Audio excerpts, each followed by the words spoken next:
Welcome, everybody, back to another podcast. It is the GFY Podcast with your host, D20, and myself, Deluxe4. That's right, and if this is the first time you've listened to the GFY Podcast, go back and check out some of our other episodes. We've had some amazing guests.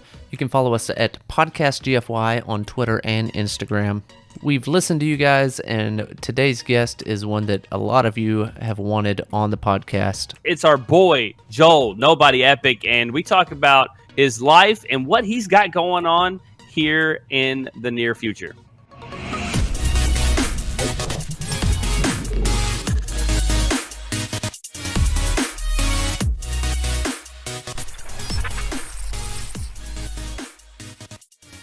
So what's new, my friend Joel Beans? Not much. I wish I had something. Damn, you're hitting me with the hard questions first. Hard ones right out of the gate. Yeah, I know. Don't you hate when you're at a family gathering? They're like, "What's new?" It's like, my life is the exact same as the last time I saw you, so I'm trying to invent something. I got a haircut recently. By the way, where do you go? Do you go somewhere else for that, or does Megan do it? Because I know Megan, she's no. Oh no, wow. No, I go somewhere. Oh, okay. Megan doesn't have the time for that. You ever been to sports clips? And I wouldn't want to put my. I guess if someone's good at doing hair, I have a friend who his girlfriend cuts his hair, but I wouldn't want to put my spouse in the position of, do you like the haircut? It's all right. Like, really? It's all right. Oh, I still got the scissors. Wow. Yeah, how can we fix this? Say goodbye to the little bit of hairline you had left. Yeah, exactly. Yeah, I only got so much to work with, dude. I need a specialist. Yeah. No, it ain't that bad, Joel. Contracting people. No, thank you. You're not. I appreciate you saying you that. hate yourself a lot for your hairline, but your hairline's just fine. It fits you, so I'm cool with it. You know, nothing a pair of glasses can't hide a little bit. You know. Yeah. I do have perfect vision, so I don't need glasses. I do have fake glasses that I use for videos or just bragger lenses in them. Okay. Are they? Yeah, I don't mean to brag, but yeah, perfect vision. Are they some of those ones that don't even have lenses in them, or are they? Yeah, well, they have glass. Lens? They have glass in them, so I guess they, if I'm outside and a pebble flies through the wind and it tries to go in my eye, it's like, oops, I'm not blind, but then I'd have to be wearing the glasses, which I never wear them, so I guess total waste of monmoney. Exactly. Did you think that they're just like wears sunglasses? Yeah, that's what I was getting to. Yeah, I wear I do wear sunglasses. I wore them a lot growing up too when I was younger. I don't like especially since I'm taller than a lot of people. I don't like looking people in the eye. You're closer to the sun.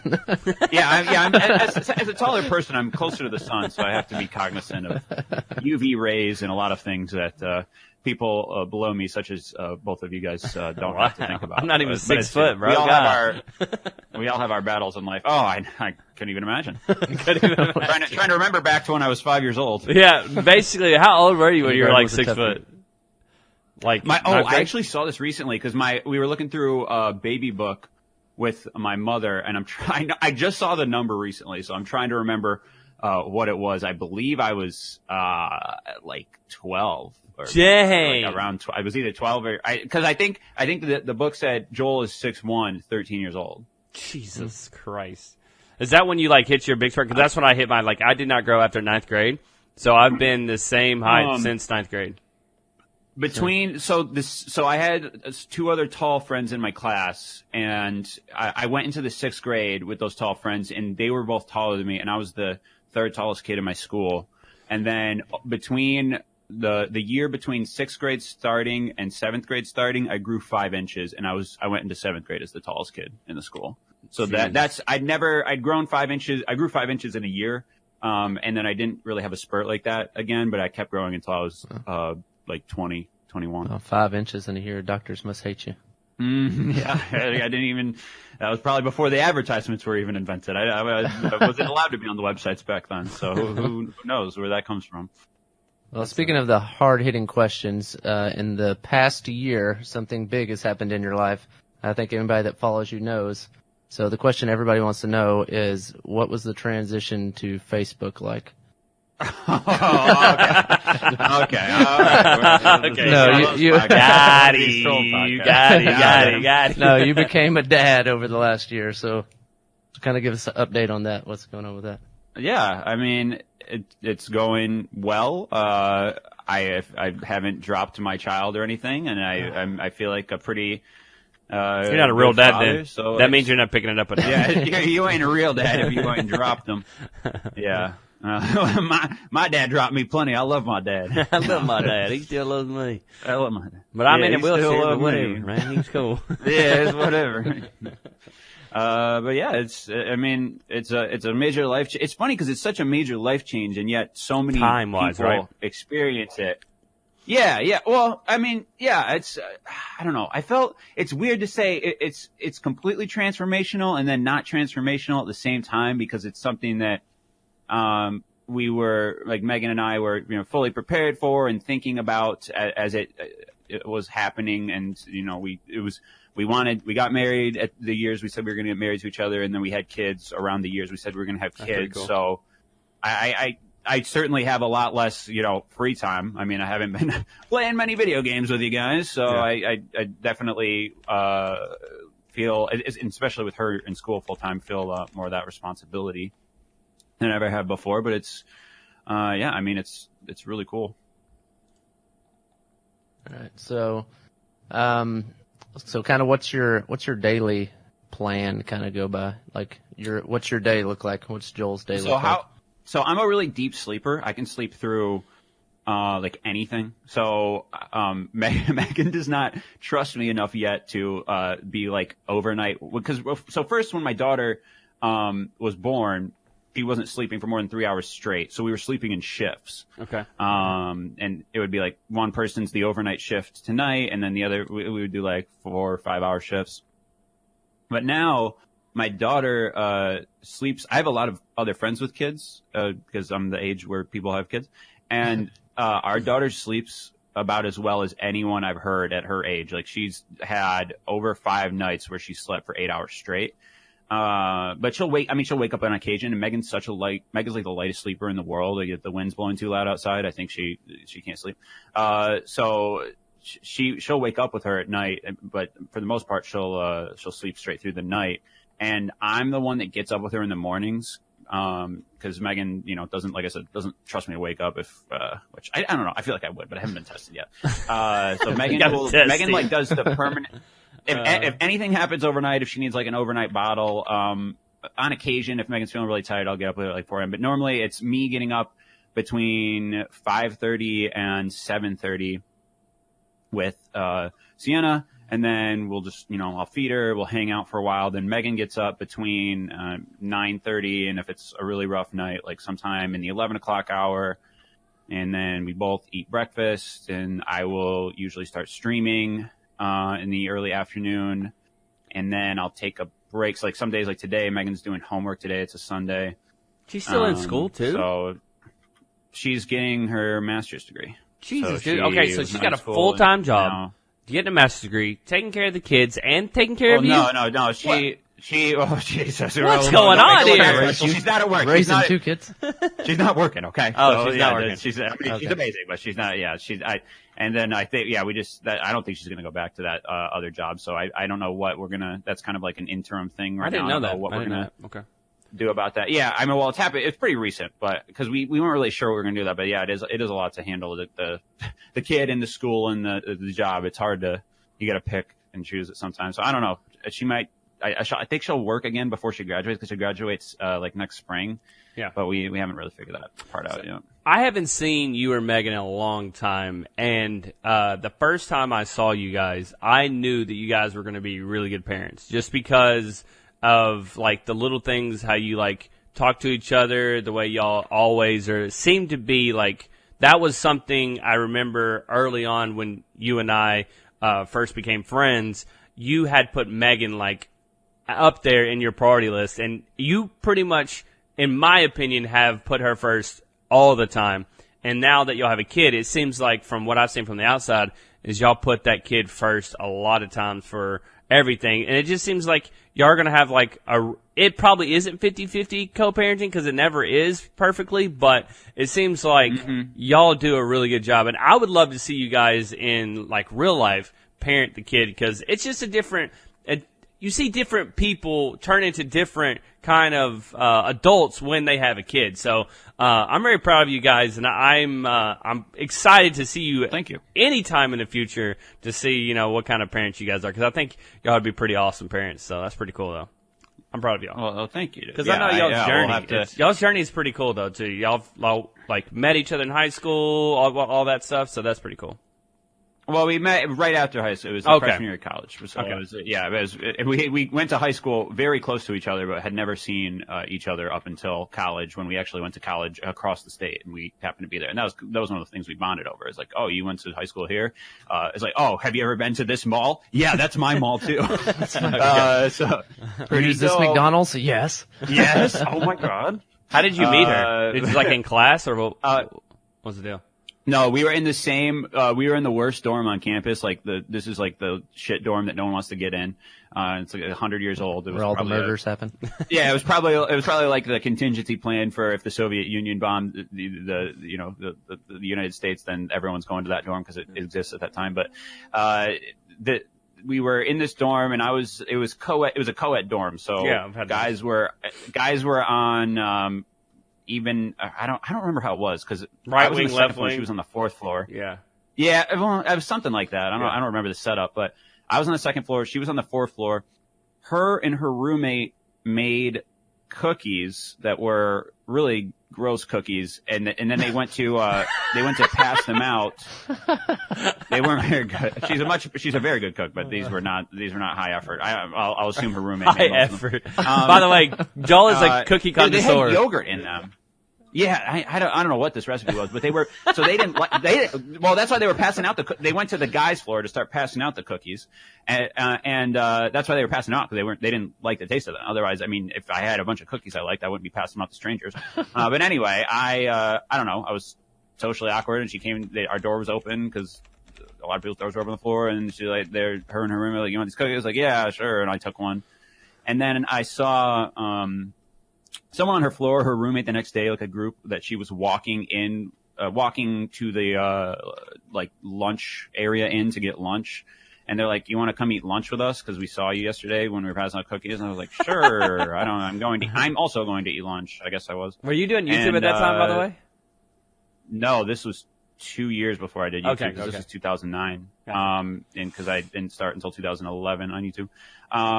But then Megan and I just happened to sit next to each other, and we were talking about, like, so where are you from? And like I said, it was on the other side of the state, so there wasn't a ton of people there from the middle of Michigan like we were, and I think we hit it off talking about all that stuff. Yeah, that's cool. And then we had a baby 10 years later. So 10 years later. Did you? I don't want to say did you make the first move, but did you were you the one that asked her out, or did she kind of like almost? Well, I asked her out, but okay. I mean, I felt it's like, I feel like if you ask someone out and you don't know what the answer is going to be, that's kind of a bad sign. I felt like I knew what the answer, not to be arrogant, but I felt like big deal, she's no to me. That's the ultimate L, yeah.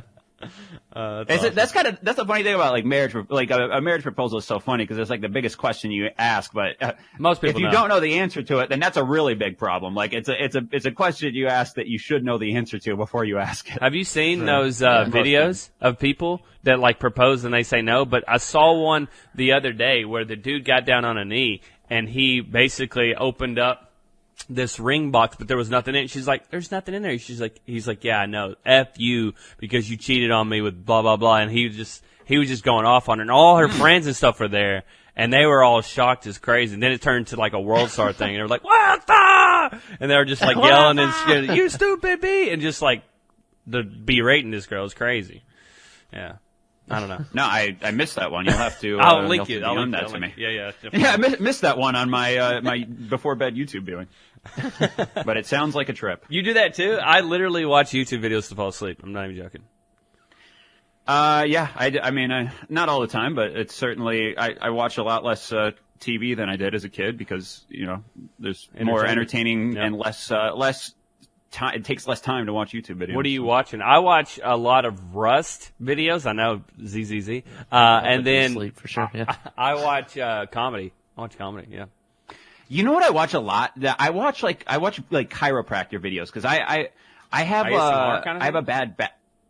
Yeah, well, stuff like that. Because I've always been a really anxious person.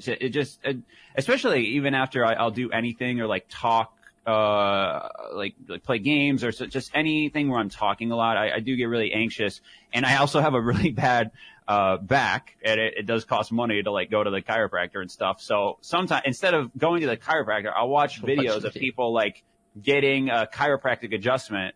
And then it doesn't really make my back feel better, but maybe it does in my brain. So just relax. I can't watch anything I can't watch a funny moments video before bed. I couldn't watch anything that was too high energy. Adjustments. I'd honestly rather watch a video of people laying drywall. That just something the most boring thing in the world. Gotcha. I don't know. It's really weird. Yeah, I watch a bunch of. Makes me super hard too. Just people fixing cars and stuff like that. I don't know. I do. I like stuff like that. Yeah. I don't know why. People. Yeah. A shoe restoration videos. Someone gets some 1985 Jordans or whatever, and it's I'm going to fix these up and mix and make the leather all nice again and repaint them and stuff. Just weird shit like that. I don't know. I'm at the age where HGTV is much more appealing to me than Comedy Central. Watch. Well, I feel it's funny our friendship group, the stuff we used to watch and talk about, and now I feel at least three of us, maybe the majority, regularly watch HGTV. So even Silence, and he's the youngest one, and he's I was watching Property Brothers. He's you think that girl's hot on Property Brothers? Yeah. I'm what are you talking about? Two dudes the whole time. He's no, it's not. I know. Yeah. Dude, I was at the more things change, the more they stay the same. I was at the dentist, and I know it's kind of funny because y'all are just talking about it, but I was at the dentist getting my teeth cleaned last week, and I go in, and the girl, they always make small talk with you. They're always hey, how are you doing? What's new? Blah, blah, blah, blah, blah. Yeah, we talk the whole time. And you got, they got a tool in your mouth. Exactly. So it's awkward. Get some suction going there. Yeah, exactly. So I'm in, and that's all going down, but there's HGTV on. They have TVs in there. You can watch while you're getting this thing done. And I totally zoned out 2 times on her because she was asking me questions. But I was very interested on this HGTV thing that was going on the TV. And I was what channel is that, by the way? Because I'm going to go home and finish the rest of this. But I found myself being rude. A VCR tape? Yeah, VCR tape. Yeah, but I just thought it was funny. Can I tape the rest of this? I don't want to. I don't want to get my worth. Set my DVR. By the way, my teeth were you're done, sir. No, I think I'm going to sit here. Well, actually, that's not how it works. There's appointments. Am I paying you or are you paying me? How's this work? Okay, so I'm paying you. So I think Joel made a good point. Yeah, I think Joel made a good point. I think it might be better for you to just watch people get their teeth cleaned. It's cheaper that way. You don't pay a dentist. Dude, and then you feel like your mouth got cleaned. Low key, last time I went a 5-year gap between going to the dentist in my 20s. It might have been 6 years actually. And I never had cavities growing up. I never had any teeth problems. So, I don't know why I went. So I guess, you just don't think to go when you're in college because you're irresponsible. And then I lost dental insurance because I turned 26 or whatever. And then, when Megan got this full-time job, I got insurance again. It's all right, I got to go to the dentist. And I went and, they said I was so nervous. I was I'm going to have 5 cavities. I'm going to need 25 root canals. And they said my teeth were completely fine. It was completely normal. So if you brush your teeth normal, you should be fine. Could have won another 5 years. Yeah, I know. I could have won another 5 years. Wasting all this money. But I feel it's teeth are kind of genetic. They are. Some they people very are are exposed to having terrible teeth. Yeah, my mom, I have her genetics, and her teeth are kind of brittle, and hers were not break all the time, but chip off and easy to get cavities than some other people. And mine were like that when I was younger. I mean, I brush my teeth every damn day, and I do it pretty well. I've done a lot better job now as I'm older, brushing twice a day if I can. And it's just bad genetics. I was talking to the dental hygienist that I was there with, and she was talking about that. She's I was dude, I just have the worst luck with, I got my mom's genes with my teeth. She's yeah, I see people all the time. It just, over time, it just happens that way. And some people, they've never had a cavity whatsoever. My little brother, He got my dad's genes, and he's never had a cavity. He has straight teeth. I've had to have Invisalign and everything else, and he has straight teeth out of the womb. It just doesn't, nothing phases him. He can eat whatever he wants. Doesn't even matter. And on a side note, I was on Reddit today, and one of the Reddit posts was talking about, hey, doctors, what's something that people don't know but you wish they would know about their bodies? And I was reading that one before. Were you really? So I went down to that one, and then like the third highest post on there was talking about your gums. Like if you take care of your gums, then things will be better for you even when you do lose your teeth because of your dentures and stuff. So your dentures will be able to hold on to the false teeth and all that other stuff. So I thought that was pretty cool that they were talking about gum health. Gum health, yeah, is very important. And people were like, how do you do that? And he was like, just go get your cleaning done every 6 months or whatever you're supposed to. That's the best way of doing it, is because they'll kind of help you out in that area. Plus, they'll do it the right way, and you don't really have to mess with it too much. Like flossing is a little bit overrated, but getting your cleaning from them is actually really, really important. But anyways, thought I'd throw that down. Did you see the top post on that thread? I thought that was really informative too. Was it about girls? Yeah, well, the top post on the thread said some things just shouldn't go in your rectum. Yeah, that I didn't see. The one I went in there, it was talking about douching, girls and douching. So I was like, oh, okay. Oh. I don't want to know about that one. Kind of, yeah. Oh, it doesn't apply to me. We're going to hit a skip. Yeah. Now that we are on it, is to don't put any soap inside of your douche when you're cleaning your vaginal area. So I just throw that out there for all you girls. Yeah, so don't put soap in soap free for years. Nice. Yeah, soap free. Soap free. Oh, no. Oh, my douche? No soap, please. Yeah, hold the soap, just please. pure douche. Hold the soap. Why? Wait, hold on. This is a restaurant, man. You can't order that here. Never been to one. McDonald's Sorry, I don't know what fast you food do here. restaurant. Is that a water bottle? What is that? Man, this is a Wendy's drive-thru. Okay. This is really weird. Just don't put any soap in it. I said what I said, and I'm not taking it back. Yeah, just do your job. Dude, I mean, you're probably going to put soap in it anyway because I asked for no mayonnaise and you put it all over my sandwich. You can never get it right, you know. Milkshake machine doesn't work. No douches. I'll never go to McDonald's again. Yeah. Shake machine's always broken, I think. Oh, man. Well, you're an avid sports fan, so what are your thoughts on the NBA so far, all the free trades and agency, everything that's going what it's on called. It's called a Free debacle. agency, It's a crazy, yeah. debacle. Well, the off-season. It's crazy. I mean, the most exciting league throughout the basically everything besides the regular season, which is pretty long, but all the off-season is certainly the most exciting because it's such a star-driven league. Because in the NFL, one player can't necessarily change a team's fortune, but in the NBA, that is not the case. One player can change his team's fortune. So when you can attract these major stars to your team, you can go from one of the worst teams in the entire league to one of the best teams overnight. And that makes it kind of exciting, kind of like a lottery in that sense. Like the Detroit Lions aren't going to be one of the best teams in the NFL overnight, possibly in my lifetime, but the Pistons could be if they make some insane trade and they create cap space for themselves, which they haven't done. But I don't know. I think it's pretty exciting. Are you one of those old school people, I like it, like me, Joel, that want people to stay on a team for a long period of time, like 10 years? Or do you like it to be mixed up? No, I like it. Yeah, I like. I mean, I like the players controlling it more because I don't want to see a situation where the franchise just can do the player like make cost cutting moves and the player isn't super competitive, but like people are still showing up to the arenas and buying the jerseys of the player, but they keep losing because the owner's a cheapskate.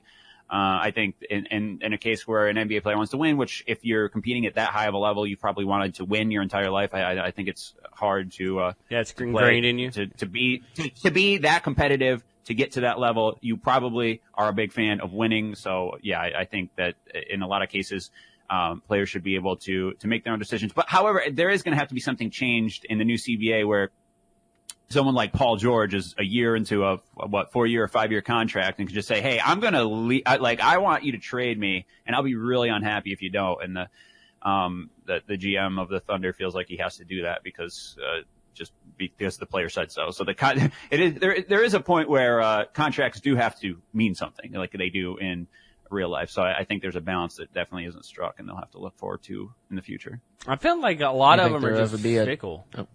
No, I just feel like a lot of players they feel like they're unhappy all the time, no matter where they go. They're always unhappy. Well, I heard a good name for this generation of NBA players on a podcast I was listening to. They call it the swipe right generation, like the Tinder generation of NBA players, where it's like nothing. I mean, especially someone like Kyrie Irving, who this is the first time Kyrie Irving's gotten to choose his own team. So that's kind of unique in this situation in that he's never had his own free agency. He was drafted by the Cavs and he was traded. But he was in a situation in Boston where he said, I'm going to resign here. I'm so happy here, this, and this. And then we have a little bit of contention, or like some not getting along with the other players, and the things don't go the way you want them to in the postseason, and then it's like, all right, I'm going to leave. So, wasn't that the same thing that happened kind of with Kawhi? Like he was sent to Toronto pretty much, and then well, so he forces a trade. I guess the conventional wisdom for the Spurs is he felt like the Spurs mismanaged his injury and said, you're kind of being a baby about it, so. It's like, well, I want to leave then. And then they trade him to Toronto, and he, makes the best out of that situation. He wins the championship, obviously, and then he just wants to go home and goes to. We've never had a player, the best player on the championship team, leave after an NBA championship. So a lot of things that have never happened before happened this offseason, and he did that. So, well, do you think they'll ever go to a time when it's just a free-for-all and everybody's on one-year contracts and all this kind of shit? Like, do you see people, because a lot of people, they want to get the big money and the guaranteed money because you might possibly get injured, but a lot of them want to bounce around and chase the money. So it's kind of I was listening to mostly I just listen to sports podcasts. So I do think about this stuff all the time. My brain is like, some video game stuff, a lot of sports stuff. But there was this really good insight on a podcast talking about when the max contract was invented in the NBA, the idea of the max contract. Michael Jordan's agent came out against that because it was invented in the 90s, and Michael Jordan is obviously a max player. But the max contract doesn't work it works in theory, but in practice it's difficult because there's not 30 max contract players in the NBA. There's not 30 players that are deserving of the amount of money which is in a max contract, which depending on your level of how many years you've been in the NBA and what type of accolades you've achieved, it can be up to I believe like $220 million, somewhere in that range for 5 years. And there are players in the NBA that are worth that much money. LeBron James is worth more than that. Kevin Durant is worth more than that. Especially when he's healthy.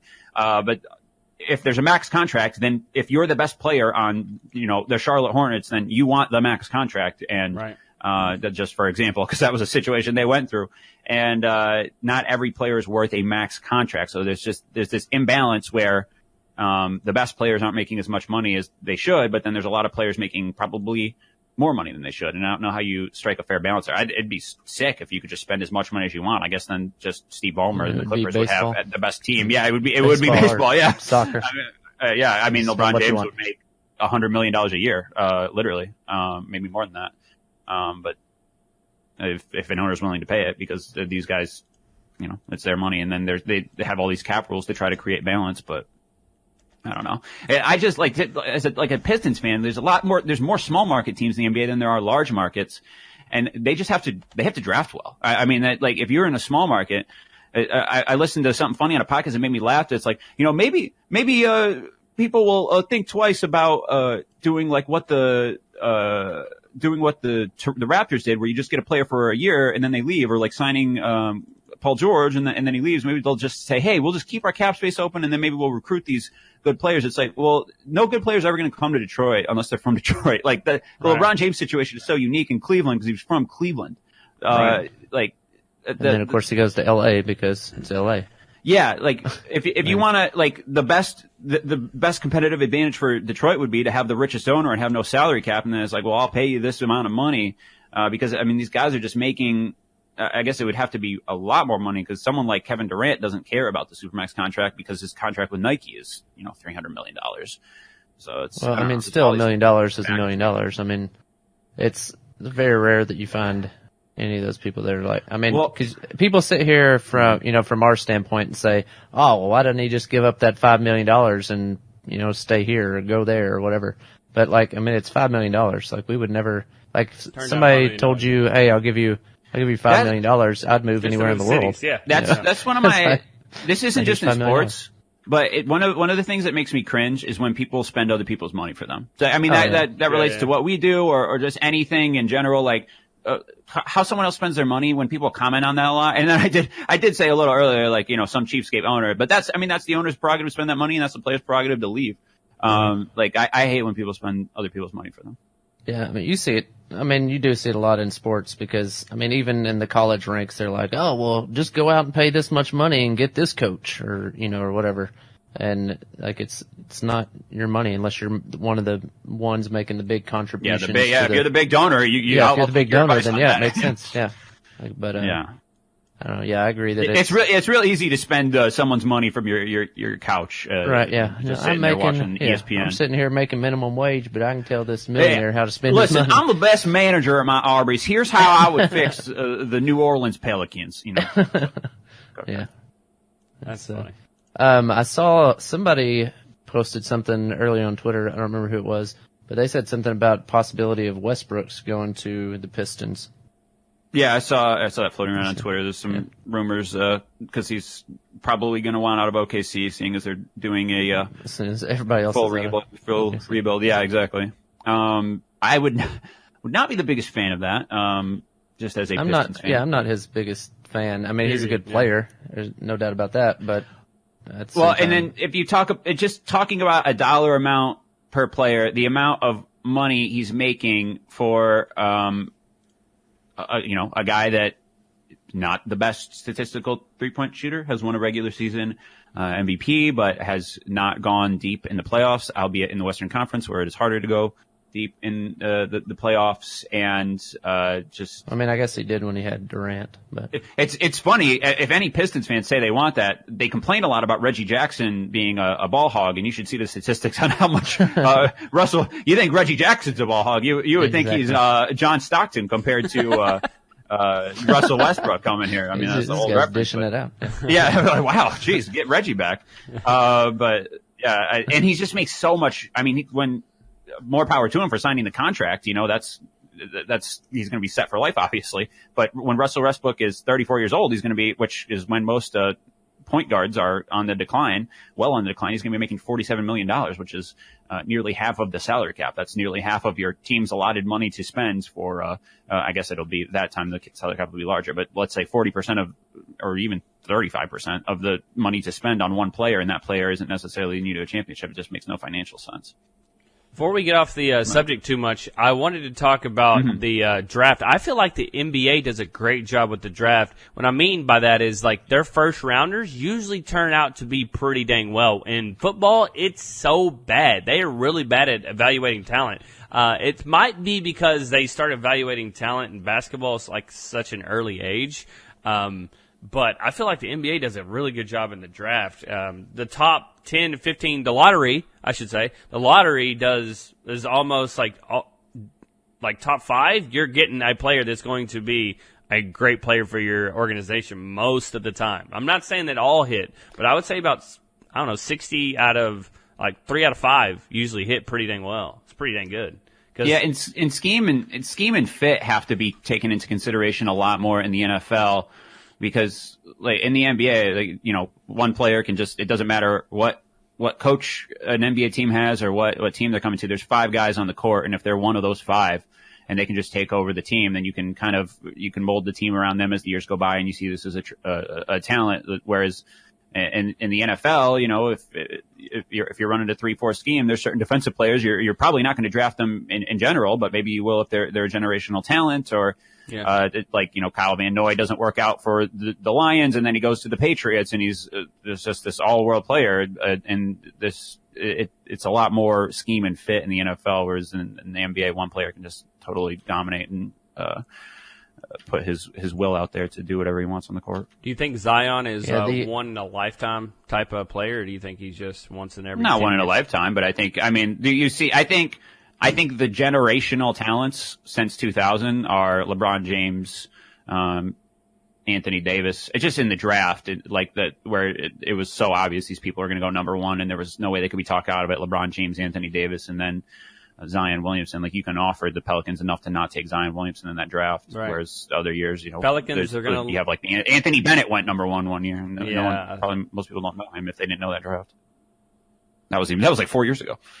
But I don't know. I think he could be great. You never know. I love the players like Giannis Antetokounmpo. I'm so jealous the Bucks took him at 15, and the Pistons took Stanley Johnson, I believe, before him. Or maybe it was KCP. But did you see what he looked like when he was like 13 or 14? He looked goofy. Dude, he's so wiry. Yeah. Yeah. There's just these NBA player bodies, especially if you ever get close enough to an NBA court or just see these people in person. Like, these are not. They look like they're kind of like aliens, like the way these humans are built. Like, you think of the best. So like some of the, Joel, the best you're like player, up there with them. You have the whatever. same body type as most of these NBA players. I'm the size of like an NBA point guard. I mean, I played center my whole career. I guess 6'7". That's more like a small forward. That's what? How tall are you? I guess I'm kind of close to the high. I'm 6'8" and probably trending towards 6'7" because getting older, and I was barely 6'8" to begin with. Yeah, multiple. Depending on what the measuring stick looked like. 6'8". I don't even know anybody 6'8". Videos. What are you talking about? But I've been. I mean, besides you, I guess. In basketball, though, that's not that everyone is 6'8", but I mean, I've been near NBA players just by virtue of going to NBA games and getting good seats because the Pistons are competitive, or whatever situation I would be, just like those COD events that there's NBA players there, and I feel very small compared to. I don't know how it looks I don't know how it looks to bystanders where they're looking at me next to them, but it does not feel similar. I'll say that. Not even close. No, I mean, someone like the type of, this is going to start to get really homoerotic, but the type of body that LeBron James and Zion Williamson has, I mean, those are like once in a lifetime bodies. Yeah. I mean, it's got to be, there's got to be, there's got to be somebody who packs boxes at Amazon that has the body of Zion Williamson, but just never got into basketball for whatever reason. but the combination of getting into basketball and having the hand-eye coordination, having that body, it's very rare. Yeah, for sure. For sure. Yeah, that's something's funny. Go ahead. Yeah, I see. I do that sometimes. I'll see somebody that's like huge, and I'm like, I wonder if they, ever played like, they could have been like an offensive lineman or something. If they would have, had the drive. They're probably in band or something. It's like they have like the perfect body type to be, somebody, and then they're like, oh, sports aren't for me. I'm glad I played basketball in high school, and I love the sport of basketball, but I get asked routinely by strangers, this is a very awkward thing to ask a stranger in my opinion, but it still happens, if, hey, do you play basketball? Because they see I'm tall. Yeah. And if I were to say no, just think about how much of a letdown that is for them. Oh, for sure. Picture that scenario. No, I didn't play basketball. Oh. Yikes. So you just what did you are do? this tall I in the played world. Video games. Yeah, what did you do with your life? You're this tall and you didn't play basketball. I'm glad I met somebody at PAX East one year who was 6'11", and I asked him if he ever played basketball. He said no, and I was just thinking, man, your social interactions must blow. that would, man, you let a lot of people down when they. He's listening right now. You're done. You're done, Joel. He's listening. Well, I mean, I think I told him that in the moment. I was like, because I could relate to him. Whenever I see another tall person out in the wild, I never stare at him. I'm like, cause we had this dude, cause I never, when people ask, how tall are you, or ask tall questions, it's like, whatever, people just do that. It's a weird social thing, but they do it, and I don't get mad about it. But there was this, my wife and I were visiting our daughter in the NICU. She was born, she went to the, neonatal intensive care unit. She's, thankfully, fine from that experience. It was kind of scary at the time, but she came out healthy. And, but it's not wouldn't exactly call it Disneyland in terms of the demeanor of people who are there. You're visiting kids who are sick and sometimes in very bad situations. My wife and I are getting in the elevator to leave, the NICU, seeing our daughter and all these wires in her. And there's this other tall guy in the elevator with me. And, he was clearly in a joking mood, looks over at me and he's like, well, you're pretty tall. And I just kind of looked at him like, bro, you're tall too. Like you experience it on the, I know you're probably trying to make light. He was coming from the NICU too, so he's probably trying to make light of a rough situation, but it felt like a double slap in the face, because it's like, bro, you get the questions from people, and you're doing it to me. It's like, we're not having a bro moment. We're the same species, he all was right? trying to find a bro moment where there wasn't a bro moment. I've been thinking about it since then, D4. I bet he betrayed our people, okay? I ever catch him on the street. If I ever catch him on the street, I always say that it's good to be tall, because when the world floods, the tall people die last. But I mean, I hope he's one of the ones that trips and ends up with the short people. Somebody trips over a small person. I don't care. Yeah, that's it. It works in theory. So don't try to. Don't extrapolate it. It works in theory. Water for years, man. What the heck? Oh, no, you can't. I don't want to Joel, hear. that's called a ladder, bro. Joel, what about the rich people who live in skyscrapers? I don't care. The poor tall people die last. Yeah, think about the tall people on top of the skyscraper. No, I won't have it. I won't have my theory broken or talked out. It is how it is. If my daughter is tall and she complains about being tall, I'm going to say, listen, when the world floods, the tall people die last. She's going to be like, oh my God, Dad, you always say that. And I'm like, it's true. Oh my God, Dad, I won't ever break that logic. It's how it is. Okay. Yeah. All right. That sucks. Sorry. Smell farts last. I don't. Yeah, true. Have you and Megan thought about, like, even the next step where, like, hey, now things that you probably never thought of, but you did kind of when you get out of school is, hey, I went to a really good high school, or that high school was way better than mine. Have y'all thought about, like, hey, we need to move to this area because this high school, or anything like that, or sports or anything? Have y'all thought about that at all? Yeah, I mean, we had a town we were looking to buy a house in, but it was really hard to get a house there. They were selling really, like, I mean, it's a hot, in Michigan. I don't know I think in the United States in general as well, because the economy is doing well. It's a hot, housing market. It's a seller's market. So if you bought a house, for a while ago, for not that much money, you're making money on it now. But we tried a couple of times to get this house in this town that we wanted to get a house in. And, we would go to the open house the first day of the open house, and they're like, hey, this house is going to sell tomorrow, so you need to make an offer. And there was one that I kind of liked, and I called, and they're like, all right, there's 7 offers. And I was like, well, let's just not make an offer. But we ended up getting a house. I live relatively close to that area, and I like the house I live in a lot. I mean, I would be cool with it's, good schools. There's in the area in general, there's a couple of good schools. Like the mid Michigan's pretty good for schools. So I wouldn't be opposed to her going to school in the city we live in now, or if it was a city in the general vicinity, we moved to a town that's around the area. I would be cool with that. There's a lot of good schools in West Michigan, and we met there, and I'd like to live there eventually, but my entire family's in mid Michigan. And actually our friend B-Dubs gave me some insight into raising kids, because I was like, I want to look at houses out where he lives in West Michigan, because he's not from there, and he's like, I really like it out here, but if you are thinking about having kids, take that into account, because we don't have like free babysitters. Like sometimes my wife and I will just drop our daughter off at my parents' house, and then we'll go to like Chili's or something, like have some drinks, and just not do anything, because it's nice to have the break from the kid, as much as we love her. Yeah, Chili's is what'd you do? I had a wild Sunday. Low key, last time we did it, my sister bartends at Chili's, so that's, we got the drink hookup. But last time I'm sorry, I don't mean to say it. Someone from Chili's corporate is watching. Like, what location is that? But we dropped her off at my parents. We went to go grab lunch at this diner place, and then we took like a 3-hour nap and went back and picked her up. So it was like one of the best Sundays of my recent memory. That's the cool thing about having kids. Greatest day of my life. Yeah, it was honestly top 12 greatest day of my life. You appreciate the small things more, Yeah. And then you have someone else to appreciate them with. Like, one day I'm going to get to show my daughter Star Wars, and I've seen Star Wars a million times, and maybe she won't like Star Wars, but it'll be her first time seeing it. Not a lot of first time Star Wars viewers out there.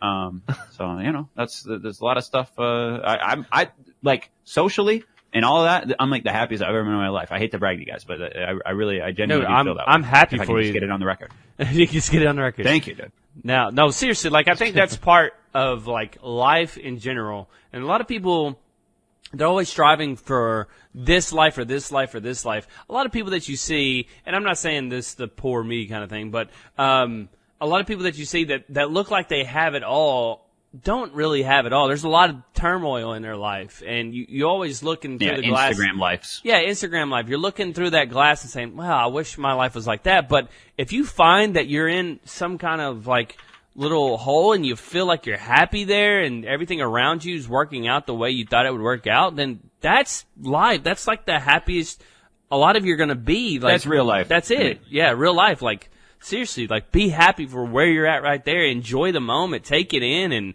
and cherish it, and tell the people around you that you love them and how much you care for them and stuff like that. For sure. You know, when I first started YouTube, when I was like I was just turned 20 years old, I was thinking to myself, like, a good life would be getting so famous that I could go to my 10-year high school reunion, which lo and behold, we didn't even have one because everyone has Facebook now. So why the fuck would you have a reunion? It doesn't exist anymore.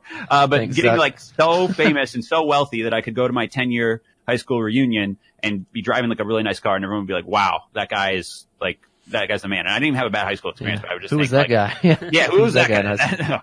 No, I had like a good high school experience even, but I was just like, that's what a good life would be, quote unquote.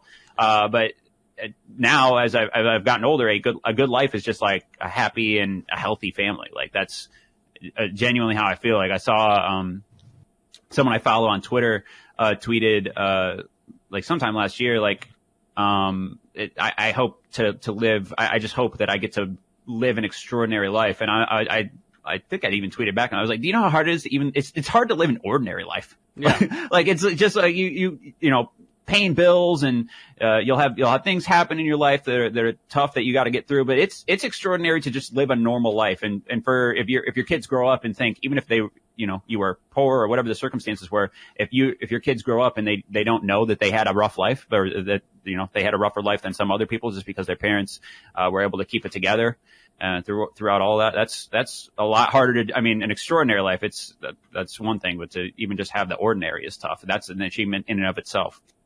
I agree. Like, I didn't know when I was growing up that we were poor. Does that make any sense? Like, we weren't super dirt poor. Yeah, no, but that does make sense. My parents, like, kind of shielded me from that, and they always, like, gave me what I needed, not necessarily what I wanted all the time. And when I got the ones, I was very, like, appreciative of it. I was like, thank you so much for this, blah, blah, blah. And then, like, I didn't know any better. I didn't know that people that went to school with me, that I wasn't wearing Levi jeans, I was wearing Walmart jeans, and they were wearing Levi jeans or whatever jeans that cost $50 and mine only cost $10, you know? Like, I didn't know that that was a thing, really growing up. And I look back at pictures, I'm like, Mom, you dressed me goofy when I was young, but I was like, I didn't know. I really didn't know until I got older. And my mom, she would spend, money on me, like back to school shopping and stuff like that. So I would have like 2 or 3 outfits that were high dollar, I guess you would say, like the Nike shirts and the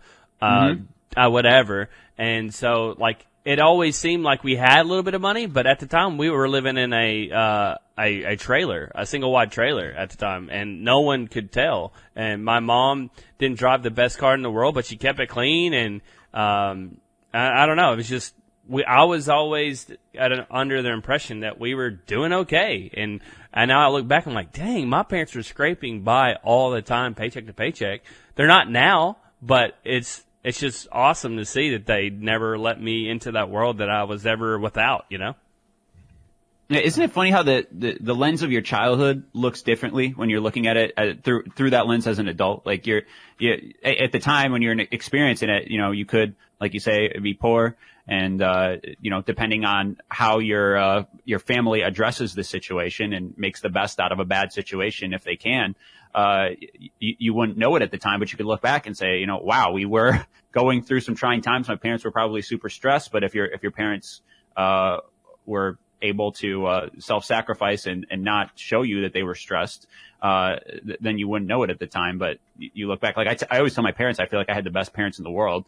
And they were like, really? I mean, we were there too. We thought we were shit parents, you know, like you should have seen us. Like, we were like freaking out, and we accidentally let your brother cut the cord on hair clippers one time, and he shocked himself, and we thought we killed him. Like, We're like, well, at least we got another one. Yeah. Oh, God damn it. Like, they don't grade themselves as well as I do, but you just filter so much out from from your childhood, obviously, because you have so much to learn and take in that you wouldn't remember those little small details that the adults would get hung up on and that we get hung up on as adults now with other things. So yeah, that's good. I agree. There's so many, not too long ago, like when I go back to my hometown, I pretty much just go like straight to my parents' house, and then, cause they live like close to an interstate. So I just get off the exit, go to their house, and then come back home or whatever.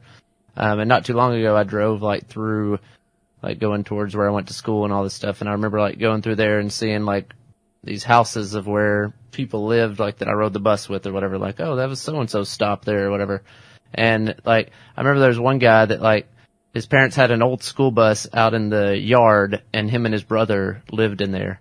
And I thought that was so cool. Like, oh, you get to live in an old school bus. And then like, you come back and think like, how terrible is that? Like, they had like a single wide trailer, had like 5 kids, but like him and his older brother got to live out in a school bus. Like, as a kid, you think that shit's cool. And then like oh my God, it's terrible. Fucking kid in my class, dude. His house moves, man. Or, I mean, theoretically it could. I don't think it could. Does, but all the wheels are flat, but it could. There's no we don't even have wheels on our house, Mom. She's like, what? This is not something that normally kids. But yeah, and like I remember going to kids' houses and like just thinking about like as an adult, like thinking like how small that house was that like they lived in, and they had like, 3 or 4 brothers and sisters, and thinking like, wow, man, like I don't know. It's just no, it is funny the shit you prioritize as a kid. Like cause I had a friend that, we grew up like pretty, I would say poor to start. And then my family just like, we got better. I've like middle class parents now, like maybe upper middle class. So just cause it's, they started lower. They had us when we were young and like really from poor to lower middle class, and then they worked their way up. But when we were younger, I wasn't living in the best neighborhood. And I remember there was a house where like one of the neighbor kids I was friends with, his house was, I mean, if I were to drive by now, I don't know if that house is worth even $25,000, probably foreclosed on or something. Like it was just a really shitty house, but there was a hidden room in it. Like, I don't know if it was supposed to be where some ventilation or somewhere where like people used to hide slaves on the Underground Railroad or something, but there was like this hidden room. So I was like, damn, that's like the coolest fucking house on the block. Yeah, exactly. I don't know why there was a hidden room, but the things you would prioritize as a child would not be the same as when you're an adult. Yeah, that's crazy. That's crazy. All right, D20, you want to get into the extra portions, the games and stuff? Yeah, man, we're gonna get into the game section, which is, I guess it's kind of games. Anyway, have you listened to any of our podcasts? If you have, I apologize. Not the entire. I've never listened to a whole one, but the starts are really good. Okay, so no, but the way we do it is we have a couple of little game things where we just ask you questions. And all right. It's kind of just all about you. So the first one that we do with everybody is it's called "What Are You Digging?" So I just kind of ask you like. It's funny you asked that 'cause I'm playing Minecraft as we're playing this. Oh, nice. Pixel art. Joel always when we have conversations, by the way, is like playing Rocket League. He's playing. If you hear like click clack clack in the background, he's always playing. I'm something. sorry, I can't just sit. I can't. I know. Like I'm a very anxious person. You guys know I'm anxious. I know. I have trouble with that. All right, so the first one for "What Are You Digging?" is going to be food. What's something that you're really into right now?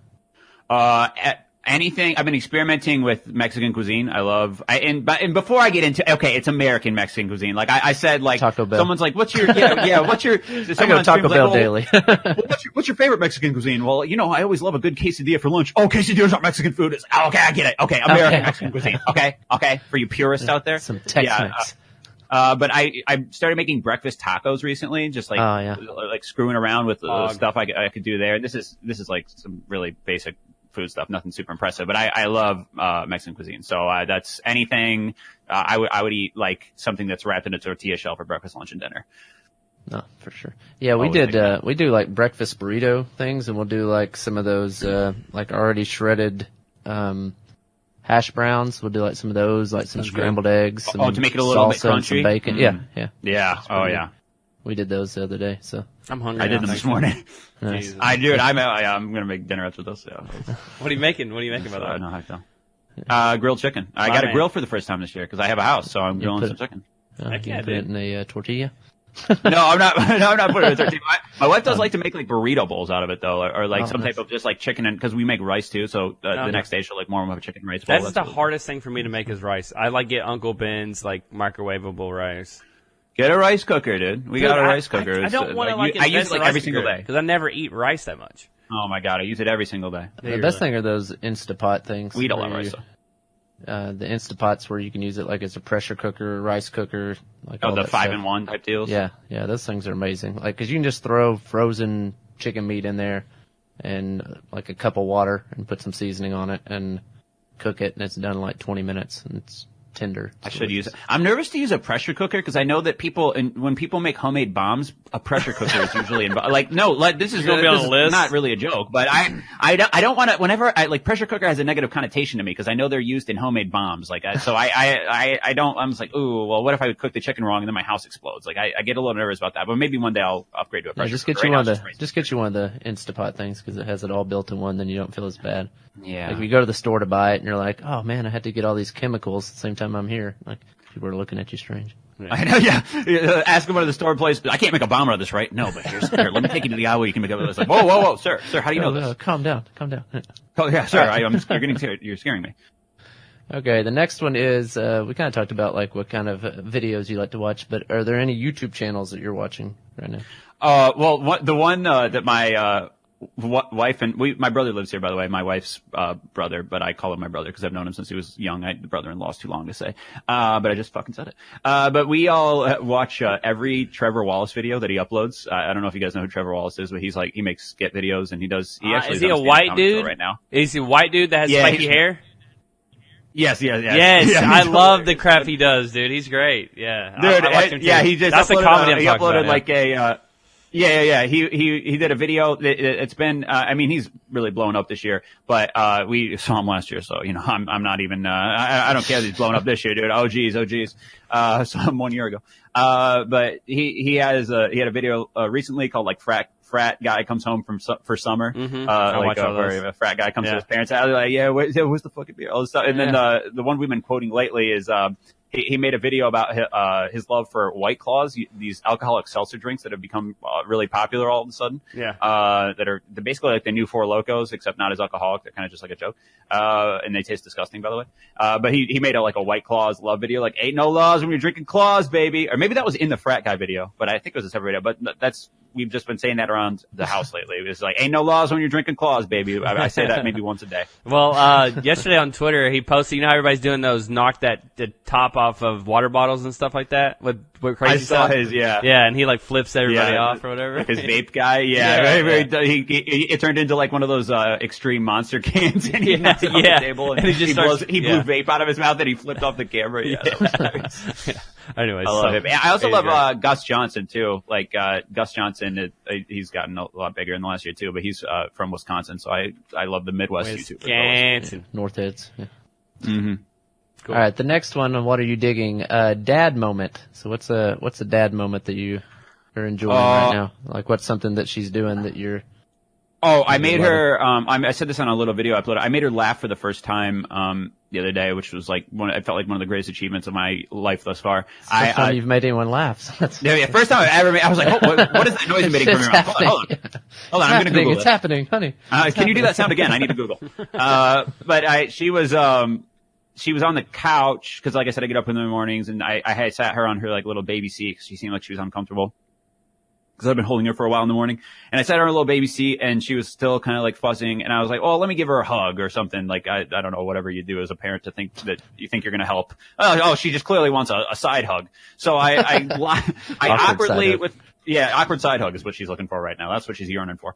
So with my gangly body, I get on this couch, and I'm kind of like half on the edge edge of the couch, half like trying to hug her, and I fall, obviously, because clumsy, and I actually kind of hurt myself. I landed right on my shoulder and on our wood floor, and she was like, and I looked up and she had like a half smile still. I was like, oh, sick, dude, I made you laugh. Oh, and I wasn't even trying to. I hurt myself, but I got so excited. I ran in and woke up Megan, and she was like, please leave the room. She was, sorry, I was up with the kid last night. Please stop. But I was so excited, so I had to.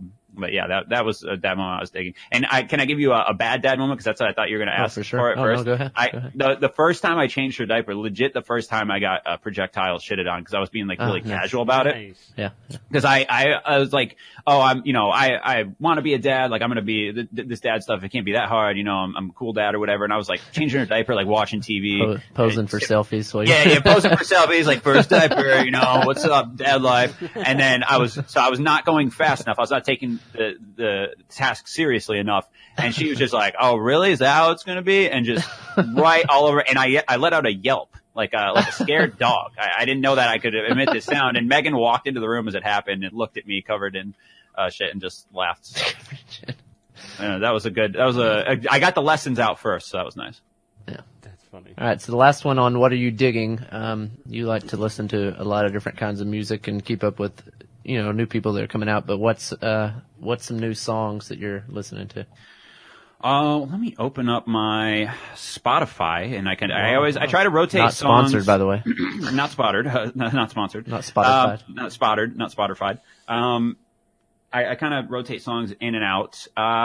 In terms of like new artists, well, there's this artist, Denzel Curry. He came out with one of my favorite albums. It was either 2018 or it might have been 2017, but I'm pretty sure it was last year, called Taboo. And, he came out with an album this year called Zoo, that I really like. I got a couple of his songs on my playlist. YBN Corday just put out a really good song with Chance the Rapper called Bad Idea. It sounds like some old kind of Nappy Roots stuff, if you guys remember that from growing up. Oh, no, hell no. I really like the beat on that. Hell no. Hey, y'all done up and done it. So I try to like mix in like stuff from smaller artists. Like there's this song called Cigarettes on Patios by Baby Jake I've been listening to a lot. Apollo, local artist, signed into the Spectators Collective, just released an album. I've been listening to a lot of songs from that.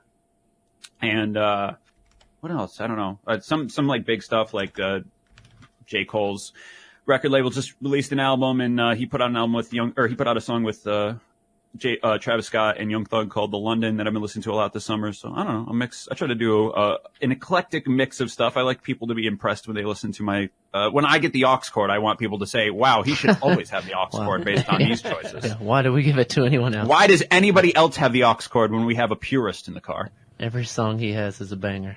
I've never heard of this artist, and yet banger. Yeah. Banger after banger. That's goals. All right, the next little game thing that we're going to get into is called Headlines. And basically, we've just got a few headlines things. I feel like you keep up with the news and things like that. So we're just kind of discussion on a few different things that are happening in the news. So the first one, I don't know exactly. I guess it happened. I guess it was the 4th of July that it happened in Tempe, Arizona.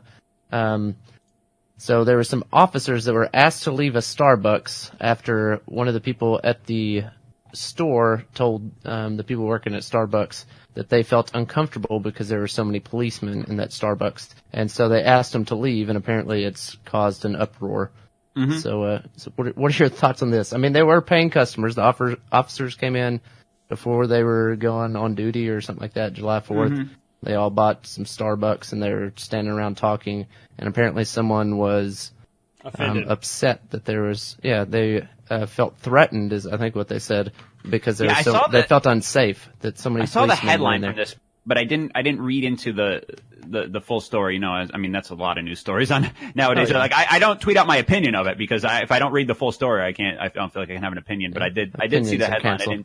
I didn't get the full. Yeah, opinions are canceled in 2019. But I mean, I don't know why the Starbucks. Well, first of all, very brave Starbucks employee to walk up to some police officers and be like, "Hey, I got a venti mochaccino and you have a gun. Please leave my establishment." Yeah, right. But I don't know why, unless we have the full context of like the officers were being like unruly, which why would they be? Waving I don't know. Their guns around. Or I don't know what. Like, how are you unsafe with 6 officers? And there's cameras in there. Like that's what. Whenever there's a situation like this, I always think like whatever's on the camera. Like, is that manager? I want to know if the manager of that Starbucks is in a rush to show the news people what happened on the cameras and what the officers looked like. Because it'd be one thing if they're throwing chairs around. I don't think they were.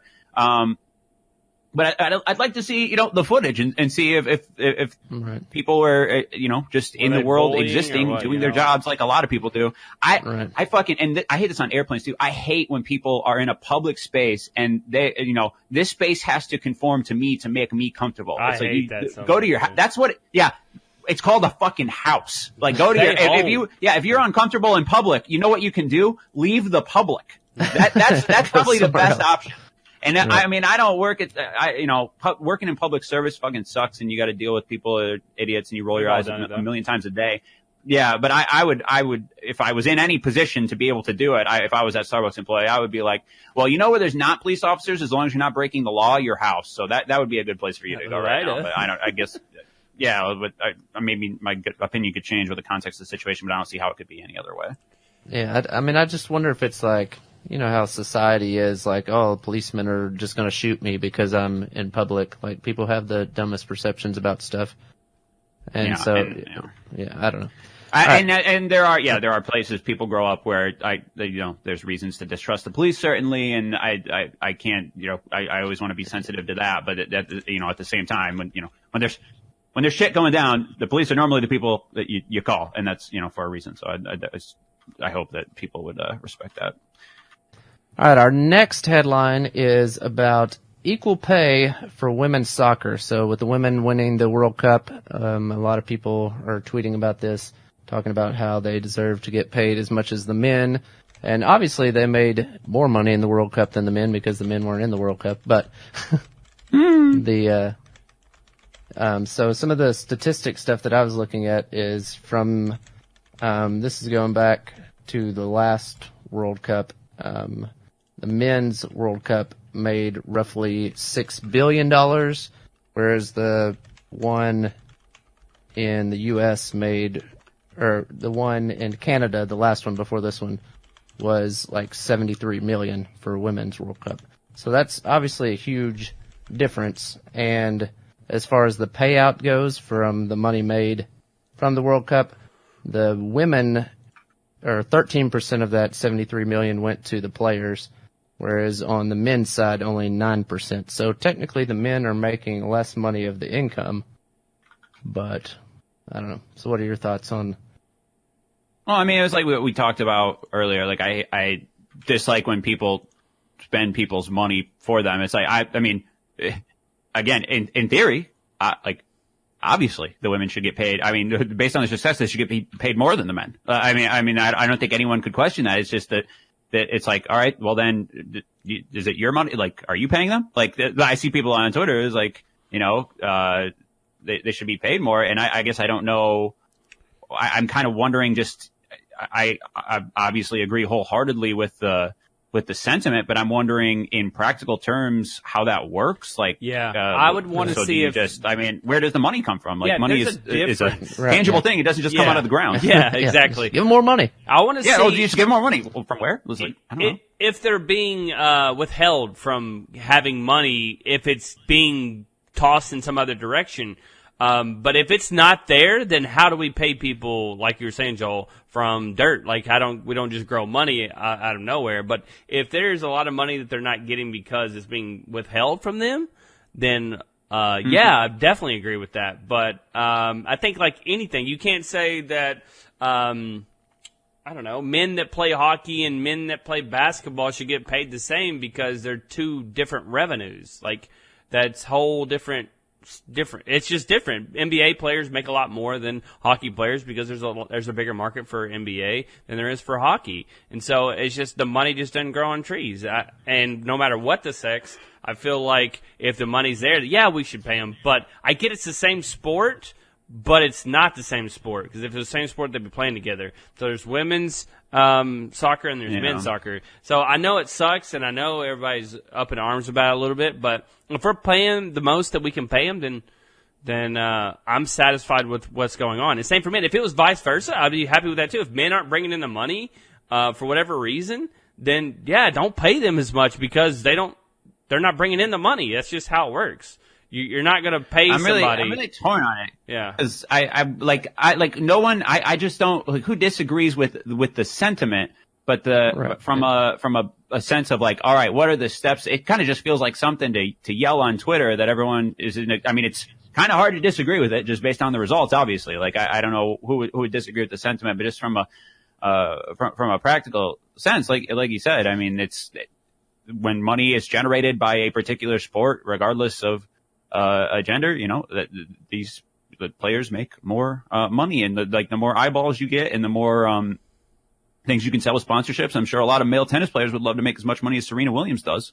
It's hard to take the sex thing out of it, because I don't want to I hate coming off as when you can be related to being sexist, because I saw my wife give birth, and I was just, when I did that, I was like, damn, women are like a million times better than men. That's what I was thinking. I was like, every man I've ever met, myself included, is a fucking bitch. I don't know. I'm not in the mindset to want to disagree with it, but there's a practical side of it. I thank God every day that I'm not a woman, because they go through so much shit that we don't have to. We have it easy. Oh, God, we have it easy. Men have it, yeah. And there should be there should be no disagreement about it, but I don't know. Well, another part of it is, though, a lot of people that are tweeting out stuff are looking at it from the U.S. level. Obviously from the U.S. level, it makes sense that our women's team is more successful than our men's team. So it makes sense in that way to think, oh, well, they should make as much as the men or whatever. But for the as far as the World Cup goes, I think it goes, I think it's set up top to bottom kind of thing. It's, it's worldwide. It's not just, oh, your team's better. Worldwide. Right. So, and then another thing is, some of the other stuff that people were, one lady was saying that the women need to make twice as much as the men make, which, again, that doesn't make sense. That's just people tweeting stuff. But, well, I hope she's rich. She could pay it to them. Yeah, she can go ahead and pay it. But, in, another thing I saw, though, in the last 3 years, that the women's team has generated more money than the U.S. Men's team have. I mean, it's right at the same amount. I think it was 50 million to 49 million or something like that. So it is pretty close as far as that, as far as men's versus women's. And let's see what else it said. The women make $15,000 for making the team. So you get $15,000 if you make the national team. Whereas men make anywhere, in 2014 it was 55,000, and then 2018 it went up to 68,000, while the women stayed at 15,000. So I mean, some of these things if there is a gap where it could, obviously, just taking the gender part out of it entirely, if there's one entity that's making the same amount of money or relatively close to the same amount of money as another entity, and one is not getting paid the same, that's obviously unfair. And that should be righted in any way it can be, whether that's, I don't know if that's a FIFA thing or if that's an ownership thing. But yeah, obviously that should not be how it is. I think they should be paid more, but again, because women are making about $5,000 a match, whereas men are making $13,000, and that's just an average. But you have people like Morgan and some of those that, probably more people in the U.S. would be able to recognize Alex Morgan versus some of the guys on the guys team. Yeah. So exactly. I think, and she makes a lot of sponsorships too because of that. Right. I mean, if you're watching the World Cup, every commercial is either her or somebody else, Rapinoe or somebody. You know what I mean? All the commercials were all that stuff, and of course that was World Cup, so it's more geared to it. But I mean, you see them a lot more. And all that stuff. And speaking of that, there's some more stuff from Morgan. She was saying how there's a double standard, that the women are seen they have to be role models, they have to do everything perfect, whereas the guys just kind of do their own thing and are all worried about themselves kind of stuff. Was that after the tea celebration or whatever? Yeah, I'm sure it had something to do with that, which I thought that was stupid as well. At first, I thought she was smoking a J. I didn't know what she was doing. I was thinking, what kind of celebration? I didn't see it in the moment, but it certainly doesn't look like that was what just something to yell about on Twitter for 5 minutes. Right, yeah, but it makes, I don't know, it just makes no sense. What are you worried about? And she was saying that, her celebration, and then the men are sitting there grabbing themselves and stuff after they score or something like that. And she's it's a double standard. People care more what I do when I score than Well, I do agree with. I mean, I can't relate to it on a personal level, and but I like that you see that in politics too, where it feels there is just an innate sexism. It feels like if a man interrupts a woman, let's say in a political debate, it doesn't sound as grating to the ears as if a woman interrupts a man. There's been studies done about that in post debate type deals where it's there is like this social. I don't know I guess it's just a kind of a social construct where you would expect a woman to be like prim and proper or for whatever reason based on history and society and all these things. And like the men aren't held to that same standard. And I mean, I agree that is unfair. And I hope that people like Alex Morgan, continue to speak up about that and continue to point that out. And then intellectuals, people who think with their brains can certainly agree with that sentiment. And then the people on Twitter can either disagree. Non-intellectuals, we call them Twitter users. Hold on, let me check my feed. Okay, I gotta check it out. All right, so our last headline is talking about Disney coming to life. So Disney is making a lot of movies into like real life videos. So we've seen like Aladdin came out, and then Lion King's about to come out, and then they just dropped a thing for Mulan. Is going to be a live action movie. So what are your thoughts on these?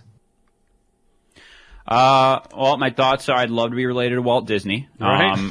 Jesus. I'd love to be his great-great-grandson. I have enough money to buy the moon one day. I mean, that the amount of money that company produces is insane. And then they're just doing it over and over. Like, don't they? They make all the right moves. Every single time. Literally. Yeah, and I mean, it helps to have every dollar and penny in the world to be able to purchase things, and like they bought Star Wars for $4 billion. It was a fucking steal. I right? mean, it was they're making that. They made that back in like 2 movies, and then they're merchandising, and they have Star Wars Land at every Disney resort now, and they have a Star Wars television show in the work, and they have 3 movies already lined up with writers and casting people. I mean. When I hear anything Disney, I'm just like, that company is going to live forever. Like, they're going to come out with that streaming service. And I hate all these streaming services that are coming out. Like, it's not Netflix anymore. Now it's Netflix. Now it's CBS All Access. Now it's Hulu. But the Disney one is going to make money hand over fist. And they said they were starting at $6 too, which is a genius play because the only way these streaming companies can make money is if they keep scaling, they keep it reinvesting into content, and then they keep scaling up the cost per month per user. And so they're going to start really cheap because they're able to start really cheap because they have a gazillion dollars behind it anyway, and they're going to make a gazillion more dollars because anyone with a child under the age of 13 in their home has to have the Disney streaming service so their kid can watch Frozen. So just Frozen 2, by the way, coming out. By the way, in a row. Yeah, Frozen 2 coming out. Yeah. Gotta have it for that. They're gonna have it. I'm sure they'll have the streaming service ready in time for the release. So it's, I mean, I don't even remember the original Disney thing we were talking about. I just heard Disney. We're just talking about how they're remaking all the movies into like live action kind of movies. I like some of them, like Jungle Book. I didn't like at all. I'm really excited about Lion King and I think the remake of Aladdin. Like that they have like all the same music and things like that kind of bring back the nostalgia of the people our age going back to watch it. And then it also has some kids may have never even seen Aladdin or never seen Lion King or whatever until they go and see these new ones, and so it all seems new to them, kind of thing. It is. I wonder what I wonder when they kind of run out of their catalog, because they've done this year alone. They did Dumbo and Aladdin and The Lion King, and I mean Disney has some of the most iconic movies of all time. But when are we? When are we getting down to like Sleeping Beauty coming out anytime soon? Is like some of the ones that's like I used to like Anastasia. That was a Disney movie that I'm sure no one's ever heard of. Like, is that going to be out in 2 years? Yeah. Like, I don't know. Yeah, I wonder how. But of course, I'm sure they have some whiteboard in some secret office with their next 10 years planned of how they all go from billionaires to gazillionaires. So right, yeah, they're like, we're going to turn around. Let's just go 20 years in the past and just. There's going to be a live action Coco someday, I'm sure, or like a live action Frozen probably. Yeah, I mean, yeah, there's the new catalog you could do. Yeah. Yeah. So, yeah, they're just going to keep making money. But speaking of making money, we're going to let you take over these last few minutes and just promote anything that you want to make known I'm about to to be anyone. making chicken. Yeah. Okay. Well, you can tell. You can just walk us through that if you want to. Yeah. Well, let me just give the recipe. No, I mean, if anyone wants to catch me, I've been on the daily streaming grind, fb.gg/NobodyEpic if you want to hang out there. And I posted a YouTube video on my channel, NobodyEpic, recently. I don't know how much I'm going to post in the future. I mean, like I said, I haven't been like a full-time YouTuber since 2013, I feel like, because I've made money outside of YouTube mostly since that time. So I'd love to do that more going forward, but I'm beyond the point where I would make any promises about it. So that the streaming thing is the solid for right now, and then I guess we'll see where we go from there. Awesome, dude. Well, Joe, listen, you're one of my favorite people to talk to. I think we have so many things in common, and I could literally talk to you for like another 3 hours about podcasts and all this other stuff and what's going on in the world today. And I think D20 the same. I just miss you, man. I wish you were around more, but I know real life kicked you in the face and said, hey, man, you got to take care of what you got to take care of. But I'm so proud of you and Megan and your new life that y'all started with. I know I was there at your wedding, and from that day, y'all have been amazing couple, married couple, and having a kid now, bringing it into the world. And I know you're going to be great parents, dude. If you ever need anything from D20 and I, we're always here, man. We can talk about real life stuff. We always are here for you, brother. You know that. So I feel like you don't use this as a reference as much as you should, but I love you. I do. Well, whenever people ask, like my relationship with you guys, they're like my older brothers. So that's why I do say that. I've said that publicly before. If I die and someone wants to know the relationship, I've said it publicly, not just here, other places, but also here. Well, I'm glad you're back in the fold and playing games with this dude. We love you, man. Yeah, appreciate you. Thanks, guys. All right, see you. All right, guys, that's going to do it for another GFY podcast. Enjoyed having you guys with us. If you would like to support the GFY podcast, you can go to anchor.fm/GFY podcast/support, and you can support D4 and myself as we continue to bring you guys these great GFY podcasts. If there's someone you'd like to hear on the podcast or see if you're watching on YouTube, then go to Twitter at Podcast GFY and let us know who you'd like to see or hear on the podcast. Thank you guys so much for listening, and we'll see you guys next time.